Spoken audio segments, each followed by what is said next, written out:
Right, today we are going this way towards Sacsayhuaman Fortress up here, but then we're going to hang a right because we want to go into the mountains over there. There's apparently some Inca ruins and some cool ridge lines to walk along, so that's where we're heading today. I don't know if any of you have ever played the game Uncharted, but there's always these stones, these little carvings, and there often are parts of a puzzle, and Cusco's just full of them. Like here. Now I know the spiral is Pachamama to the Incas, that little thing. Pachamama's like Mother Earth. This has got to be one of my favourite walkways in the whole city.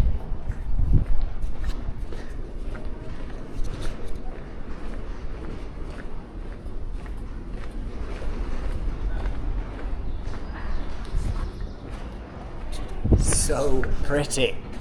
Just had 2 months at sea level, having Christmas with my family in Chester.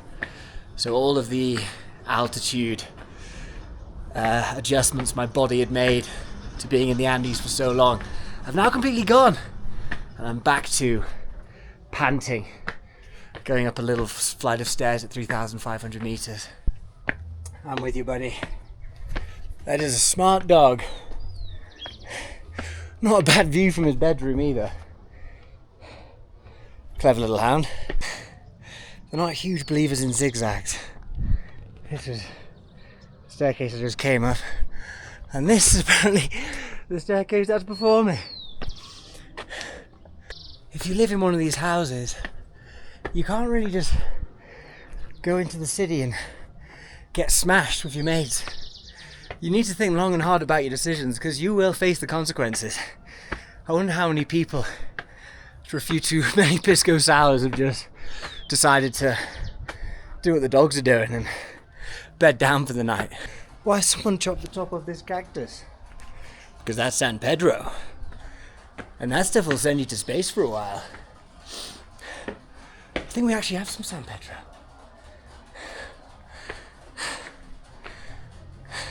And boom, just like that, 20 minutes of sweating uphill. Hello. And we've broken free. I know eucalyptus trees aren't native to Peru. In fact, they're not native to pretty much anywhere where they currently grow in the world, but they're just very good at adapting to different places and sort of doing really well. And they're a very useful tree for growing your straight wooden poles. But my God, I do just love their smell. It's so nice. Just spotted this little thing down here whilst flying the Pidge. And it looks like a quarry, would be my guess. But we're going to go down and find out. Here we have some terracing. Just above whatever this is down here.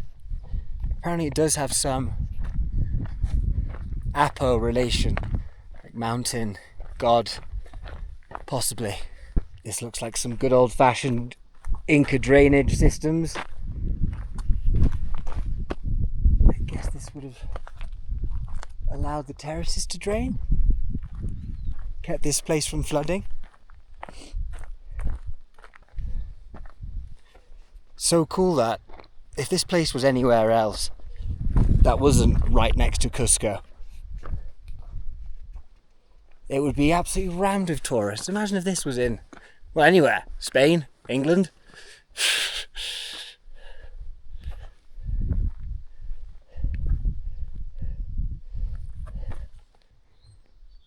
Good vantage point there. I'm going to find out some more about this place. Maybe there's some signal. So, apparently there's a face that reveals itself on this rock here. And it was correlated by the Quechua, with an Apo, a mountain god. Oh, yeah. Nose, mouth, chin. So there is some carving underneath it, but there is sort of a face, which apparently in the late afternoon light, the way it hits it casts shadows over it. That makes it look like it's looking over the whole valley. I find this concept of alignment with nature very interesting. Sort of goes in completely against the culture that I come from, which is more about sort of dominion over nature. Which I guess comes from the culture, or stem from the religion, Christianity, dominion over nature. Humans have that because we're created in the image of God, and the Incas were all about gods in nature. So when they saw a face in the rock like that one, they thought, of course, it's the mountain god watching over us. And then they worked to build in alignment with it. It's an intoxicating theory, and it makes these places just feel so different to what I'm used to, which never gets old. The floor is so boggy here that the herdsmen have found a genius way of giving their horses a drink. You basically just chop out a giant cone from the earth and it just fills up with drinking water. Boom, refreshed horses. What is this? Is this rapeseed? Whatever it is, the bees are here in force. I forget the name of it. Oh, I'm a fool. Listen to that though.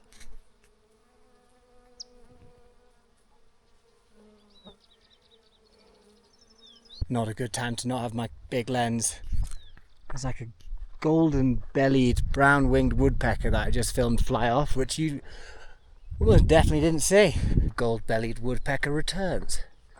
There's two of them. Seems to be using his beak to peck the floor. He looks like a woodpecker. Wonder if we'll get him this time.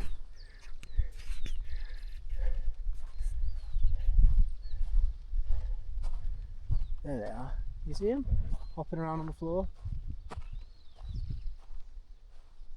It must be woodpeckers. Oh, there's three of them. They are woodpeckers, but these things look like ground peckers. Looking for all those grubs. We'll find out what those are called. We're about 7 kilometers north of Cusco now. Hopefully you can hear me, it's quite windy. And I've just seen this sort of, it's like a reddish fortress. Apparently it's called Puka Pucara? A guy walking his alpaca told me. Puka Pucara.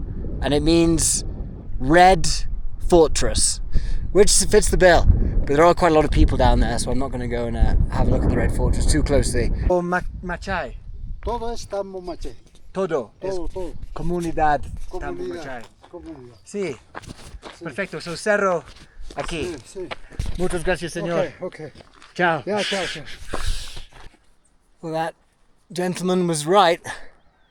We have trotted our way into Los Cerros, the mountains, I guess that means. So there's the Tambo Machai ruins. And down here as well. And I think I'm going to plod my way up into the mountains up there. A little bit out of the wind. So Tambo Machai. Tambo apparently means like a rest stop, and Machai means sacred enclosure or cave. And this place was tightly tied to water. So it was like a water temple that they'd constructed. And the Incas would come here for ceremonies to do with, I guess, cleansing. Walking along this corridor from Cusco along all of these Inca sites, it's very easy to see why they thought that God was in nature. Pachamama. And you look at the effect of water, just these fresh streams just trickling down here, and all of this farming land for food, and obviously water itself being drank by humans to stay alive. It does have this. It's not beyond the realm of, you know, logic that the Incas were like, this magic liquid that springs forth from the ground and seems to give life to wherever it touches, including humans when we drink it, maybe it's sacred. Maybe the mountains from which it springs from are also sacred. Maybe the sun which gives growth to the crops which feed from the water is also a god. Like it is common sense. It is logical. Hello, fluffy little guys. In this book that I'm reading on the Incas and Francisco Pizarro, taking over the empire, one of the interesting aspects of it, which I had never thought about before, was the real treasure that they found there wasn't the gold or the silver. That was obviously nice. It made everyone very rich. But the real treasure was having a population that had already been turned into a functioning, useful, tax-paying entity. That was the real gold. Is you could just take that off the Incas. What were the Inca? The Inca were 100,000 indigenous Inca people that were governing 10 million non-Incas from the middle of Chile right the way up to the bottom of Colombia.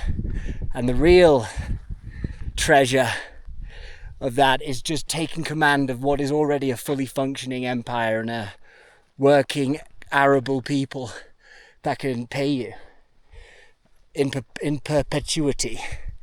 That is what was exciting to the Spanish and to Francisco Pizarro. Basically, finding a way to never work again. Early retirement. Feeling the effects of altitude is now a very different experience. Now I know what's actually happening in my head. Now that I know that pulsing are the capillaries expanding in my brain, trying to let more oxygen through, and this is causing pressure as it bumps into my skull. It gives it a different tinge, old altitude effects. Just found quite a cool stick insect. It's quite chubby for a stick insect. I don't want to fat shame you, buddy, but you've got a decent abdomen on you. Looks pretty well. It's pretty well suited to his environment, would you believe? In you go. There you go. Back in your grass. Come on. There you go. Wow. Yeah. Any bird which spots him deserves a feed. It's well camouflaged. Just past 4,100 meters, and we've reached the point on the map that sort of looks like an octopus, which is a good point because it means we're hanging a left. You just cannot beat sublimes, I'm afraid. Peru has the best chocolate in the world. I don't care how fancy your fancy Belgian chocolate. I don't care. Give me a sublime any day.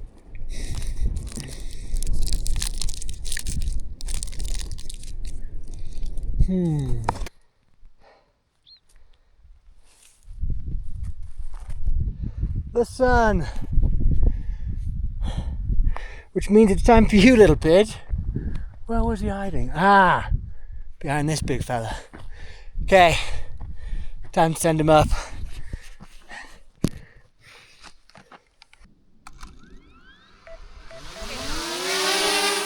Just looking at it on the pitch, I saw that they are terraces, aren't they? I mean, now they're grass. To be honest, by the naked eye, they don't look too terracey, but that's terraces that have been grown over by grass. The Incas just, you can follow that rabbit hole forever. They'll always surprise you. Why are the terraces here? And why aren't they like the other terraces? I wonder which way Salcantay is. So it's Cusco. I've walked north of Cusco. The sun rose over there, set over there. That's north. So Salcantay must be around here. God, it's cool. In the winds, we're going to try the old active track feature on the old pitch. DJI Mini 3 Pro. This is not a sponsored video, but my God, that drone's good. 250 grams as well. Right, let's see how he does in the high winds. He's currently quite low, but he's got sensors. Poor lad. Oh.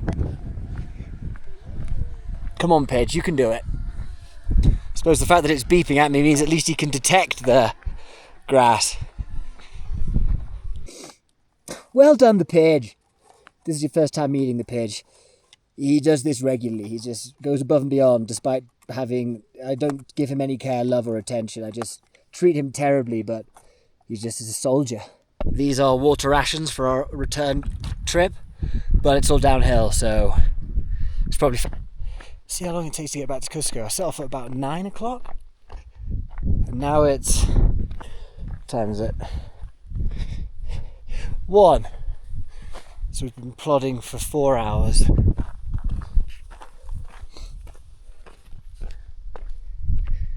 Find out what these things are. They look like foxgloves from where I'm from. But foxgloves are actually very poisonous, so I probably should not finger them and stick them near my face, but they are very pretty. They stand out so starkly against all of this yellow and gold. Listen to me, oh la-di-da! So it's about turning back time. We're going to plod back through the valley, but there is a rock up there that I feel is that sometimes you got to just pick the end point, and that rock up there, I feel like sitting on that rock is the end point. Wow, what a campsite this would be. Bet there's a little flat spot around. Well, just camp here. It's a bit windy, but I wonder if it's on the map. I definitely don't have any signal up there, but I must remember to get the coordinates, because this feels like, if the Incas are thinking that the natural world has a lot of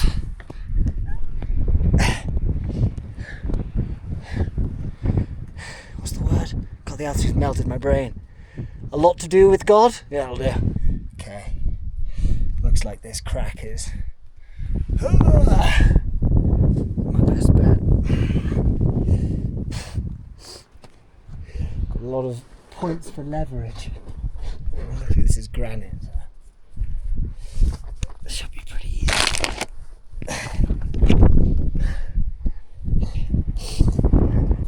So it probably is now time to turn back due to the fact that I've not got that many liquids and I am beginning to burn slightly. But this is Cusco here. So the center of the Inca Empire, right here. And from this vantage point, you can really get a feel of just how much they managed to achieve in how short a time frame. They managed to get so far south that they were basically at Santiago, the middle of Chile, conquering just Bolivia, north of Chile, got all of it. And then they were able to go far enough north to Colombia, far enough north, wait, hang on, that way, that they got all the way to the south of Colombia in 2 generations of leaders.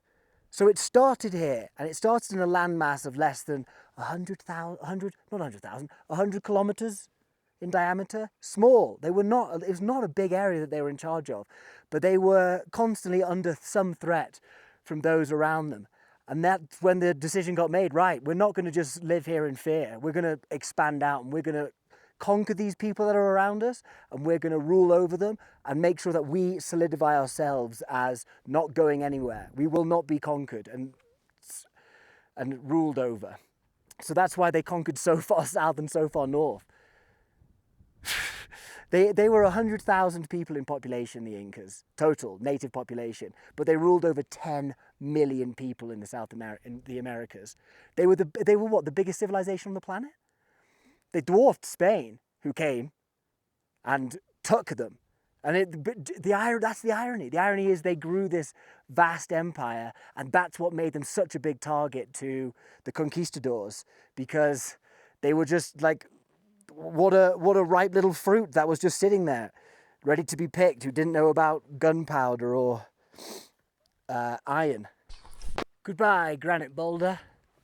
I wonder how many Inca leaders have sat on you. I don't think 0 provides too good a vantage point. And now we must pootle home.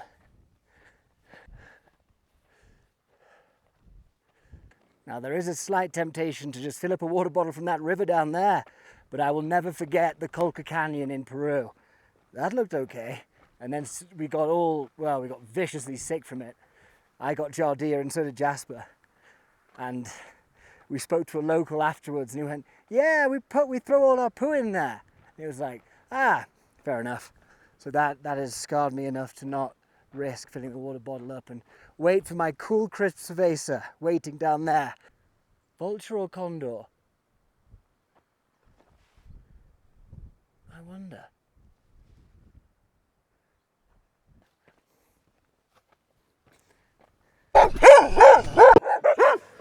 Relax, relax, relax, relax, relax.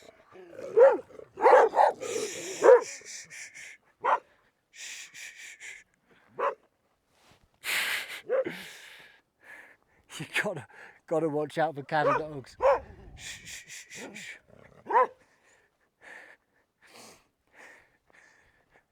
Guess they're just doing their job. Oh joy.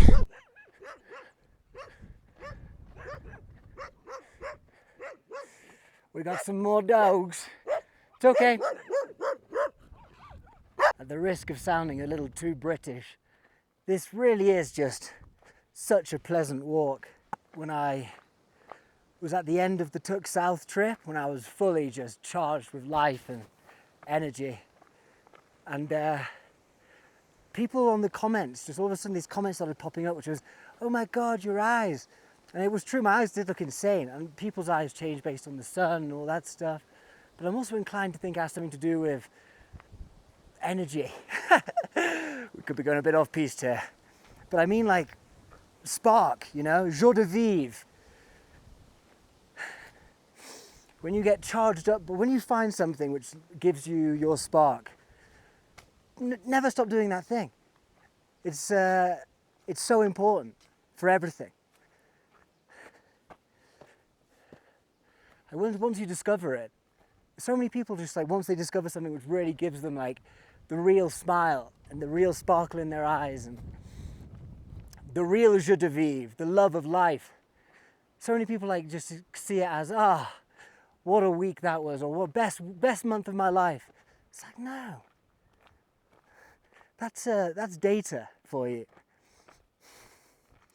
If you find something that gives you your spark, please continue to do it. I'm pretty sure I just saw one of those, what were the fat little jumping things? Viscachas. Were you a viscacha?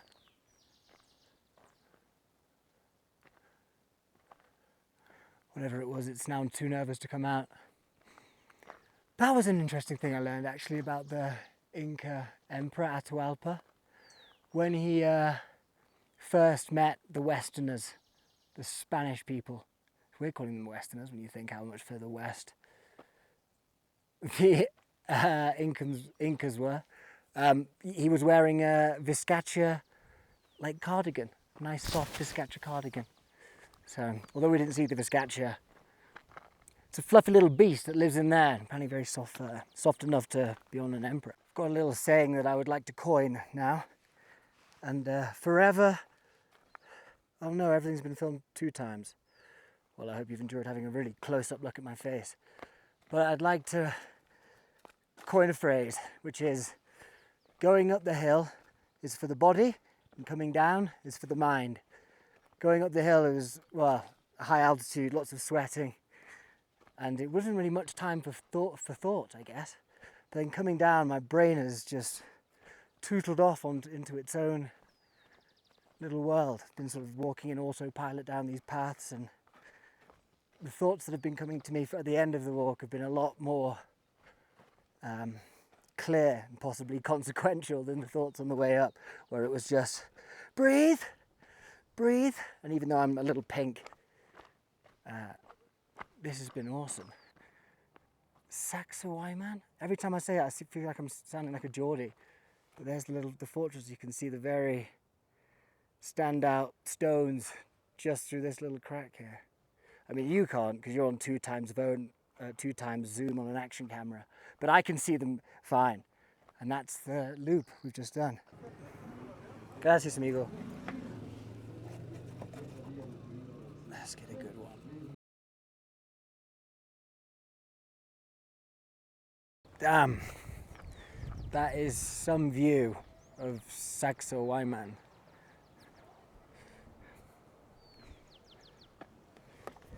Whoa. Look at that carving. Into a giant boulder. Sick.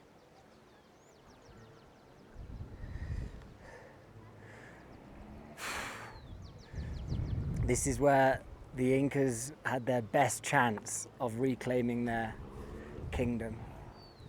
I forget the guy who came for it, but someone came from hiding in the Sacred Valley to try one last time to take Cusco. And they commanded this fort up here, Sexawayman.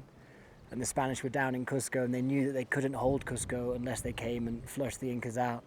So they had to battle up the hill and beat them out of the fortress. So this is a place where history could really have gone differently. Imagine if the Incas had regained control, even just for a little bit. So, yeah, thanks for joining me back in the city of Cusco. Now I'm talking softly because I don't want people to see that I'm talking into a camera like a madman. But yeah, that was awesome. I think we're going to make this some sort of series.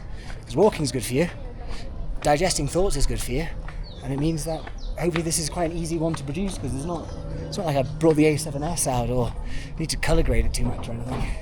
So yeah, let's see how this series goes. We'll come up with a name for it later, but for now it's just walking with Josh. Thank you for watching, and I found a comb for my crappy hair. So goodbye.